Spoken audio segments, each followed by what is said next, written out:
시청자 여러분 안녕하십니까? BOA 모닝뉴스 시작합니다.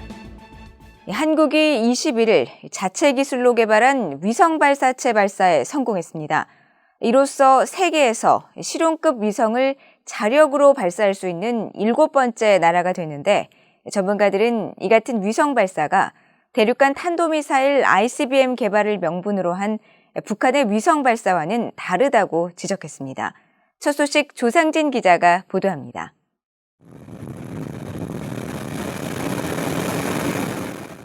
한국이 자체 개발한 위성 발사체 누리호가 굉음과 화염을 내뿜으며 발사됩니다. 수직으로 우주를 향해 비상한 누리호는 이내 목표한 고도 700km에 도달하고 위성은 계획했던 궤도에 안착하는 데 성공했습니다. 한국항공우주연구원에 따르면 누리호는 이날 오후 4시쯤 전남 고흥 나로우주센터에서 발사돼 오후 4시 2분쯤 1단을 성공적으로 분리했습니다. 이어 4시 3분쯤 위성 덮개를 분리하고 고도 200km를 통과했으며 오후 4시 13분쯤 3단 엔진 정지 후 목표 궤도에 도달하고 14분에 성능 검증 위성, 16분에는 위성 모사체를 각각 분리했습니다. 한국형 발사체 누리호의 성공을 발표합니다. 국민 여러분, 대한민국 우주의 하늘이 활짝 열렸습니다. 대한민국 과학기술이 위대한 전진을 이루었습니다. 2010년 3월부터 개발되어 누리호는 길이 47.2m, 중량 200톤 규모의 발사체로 1.5톤급 실용위성을 고도 600에서 800km 사이 지구 저궤도에 투입할 능력을 갖추도록 설계됐으며 설계와 제작, 시험, 발사 운용 등 전 과정이 한국의 자체 기술로 진행됐습니다. 이번 누리호 발사 성공으로 한국은 실용급 위성을 발사하는 능력을 갖춘 7번째 나라가 됐습니다. 1톤 이상의 대형 위성을 저궤도에 올릴 수 있는 나라가 많지 않아요. 7건의 짐을 해서 당당하게 우주 개발에서 자기 역할을 할 수가 있는 것이고, 또 국제 협력을 통한 우주 협력 분야에서도 한국이 어느 정도의 기여를 하면서 역할을 할 수가 있다고 그렇게 보거든요. 북한의 정찰 위성 개발을 명분으로 한 연이은 미사일 시험 발사와 비교해 한국도 사실상 대륙간 탄도미사일 ICBM 기술을 확보한 게 아니냐는 관측도 나옵니다.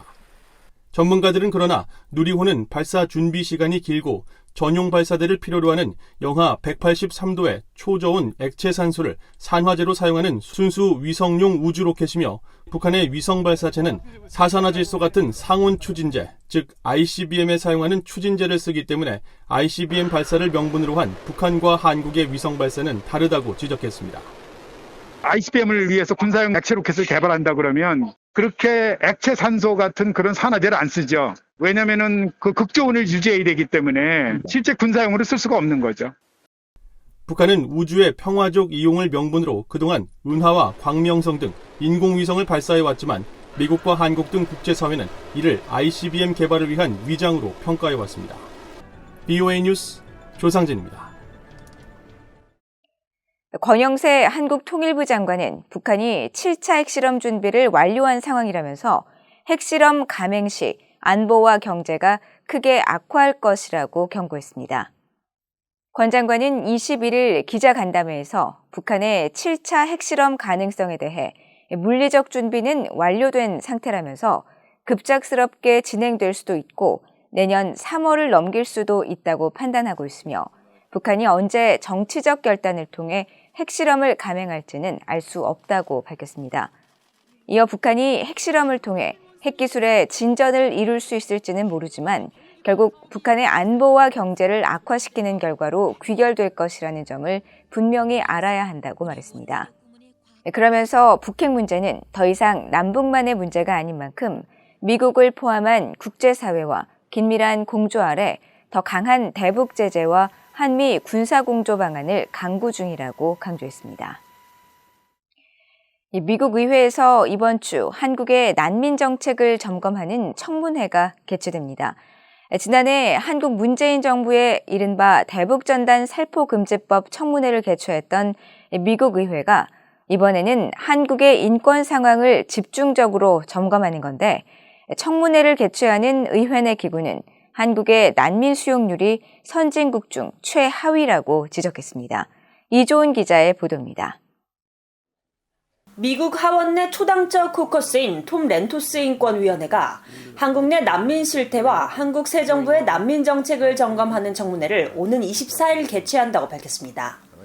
톰 렌토스 인권위원회는 청문회 개최 일정을 발표하면서 이번 청문회에선 한국 내 난민 실태와 탈북민 그리고 억압적 정권으로부터 탈출한 난민에 대한 강제 송환 금지 원칙 등 국제 기준에 대한 한국의 책무를 점검할 것이라고 밝혔습니다. 또 한국 윤석열 새 정부의 난민 정책에 대한 변화와 시사점을 살펴볼 것이라고 설명했습니다. 청문회에는 미국 워싱턴의 민간단체인 북한 자유연합의 수전 슐티 대표와 한국공익법센터의 김종철 변호사, 전환기정의 워킹그룹의 신희석 법률분석관, 인제대 일산백병원의 손문준 교수 등이 증인으로 출석합니다. 이번 청문회는 한국의 이른바 대북전단 살포 금지법 제정을 계기로 톰 렌토스 인권위원회가 지난해 한국 내 인권 상황을 점검하는 이례적인 청문회를 소집한 데 이어 한국 정부의 인권 정책을 점검하기 위해 열리는 미국 의회의 두 번째 청문회로 중국에 억류된 탈북 난민 문제도 다뤄질 것으로 예상됩니다. 톰 렌토스 인권위원회 측은 윤석열 대통령이 취임사에서 인권을 위해 헌신하는 책임 있는 글로벌 시민으로서의 한국 역할에 대해 언급하면서 경제와 문화적 리더십에서 한국의 핵심적 역할을 단언했다고 밝혔습니다. 이어 세계화는 한국의 새로운 정책은 아니지만 윤 대통령이 인권과 글로벌 의무에 대한 의지를 강조한 것은 난민 정책이 과거보다 더 개방적일 것이라는 관측을 낳았다고 설명했습니다. 위원회는 그러면서 난민 정책에 대한 한국의 문제점도 지적했습니다.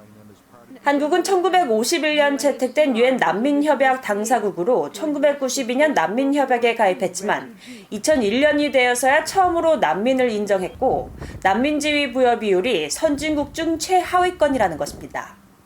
특히 국제 기준에 미달하는 억류 조치부터 한국을 위해 일했던 400명에 가까운 아프간인들을 문재인 정부 시절 난민이 아닌 특별 공로자로 지정하는 것까지 한국의 난민 정책은 선진국의 추세를 벗어났다고 밝혔습니다. 유엔 난민기구에 따르면 지난 2010년부터 2020년까지 11년간 한국은 5만 218건의 난민지위 여부를 결정했으며 한국이 난민지위를 인정한 사례는 전체의 1.3%에 불과한 655건으로 난민 인정률이 주요 20개국 19개 국가 중 18번째를 기록해 최하위권이었습니다. VOA 뉴스 이존입니다. 북한이 기관총과 박격포 탄약과 또 수류탄 등을 중동 지역에 판매하려던 정황이 유엔 보고서에서 확인됐습니다. 팔려고 했던 무기는 탄약 등 종류만 20여 종이고 개수로는 4천만 개에 육박한 것으로 알려져 북한이 재래식 무기의 대량 제조와 조달 역량을 갖췄는지 그 여부가 주목됩니다. 함지아 기자의 단독 보도입니다. 리비아 제재 문제를 다루는 유엔 안보리 1970 위원회가 최근 공개한 연례 보고서입니다. 보고서는 지난 2015년 아랍에미리트 국적자 압둘라만 바거가 북한의 조선 광업개발무역회사를 통해 무기를 조달하려고 했다면서 당시 조선 광업개발무역회사에 제출된 조달 희망 무기 목록을 공개했습니다. 등재된 무기는 모두 24개 종으로 총기와 기관총, 박격포, 로켓포용 탄약과 수류탄, 방탄조끼 등이며 구체적으로 기관총 탄약 2천만 개와 소총 탄약 1,000만 개, 반자동 권총 탄약 5,000개, 120mm 박격포탄 3만 개, 107mm 로켓포 탄약 4만 개, 수류탄 3,000개, 방탄조끼 5,000개 등입니다. 이들 탄약 등의 무기를 개당 단위로 합칠 경우 3,800만 개가 넘습니다. 보고서는 다만 무기 거래는 이뤄지지 않았으며 아랍에미리트 군 당국은 세르비아를 통해 이들 무기를 구매했다고 밝혔습니다.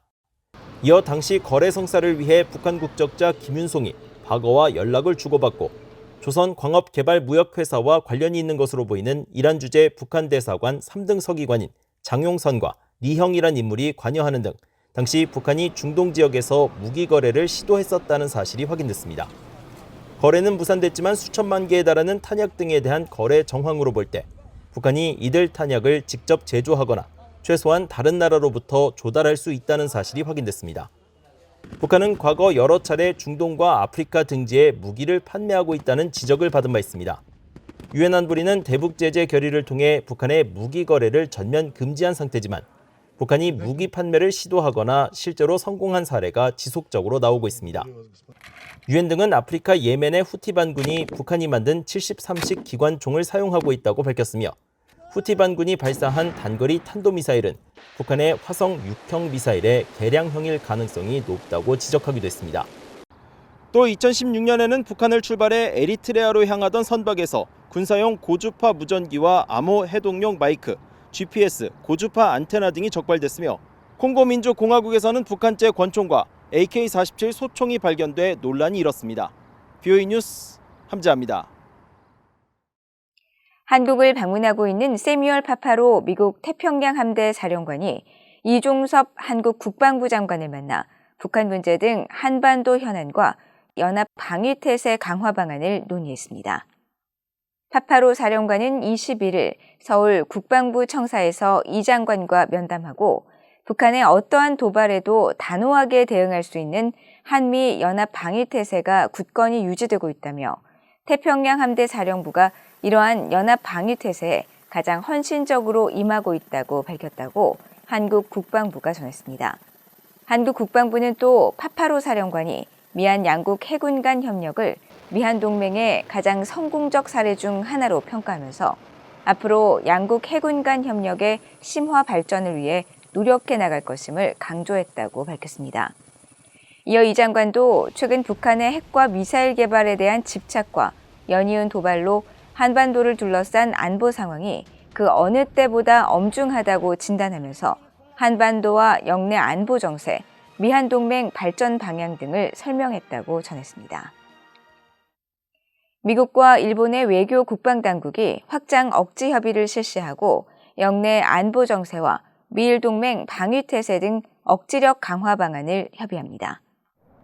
미국 측에서 알렉산드라 벨 국무부 군비통제군축 담당 부차관보와 리차드 존슨 국방부 핵 대량살상 무기 담당 부차관보 등이 참석하고 일본 측 가나이 마사아키 외무성 북미 부국장, 야마토 타로 방위성 국방정책국 부국장 등이 참석해 21일부터 이틀간 양국 확장 억지 방안을 논의한다고 일본 외무성이 밝혔습니다.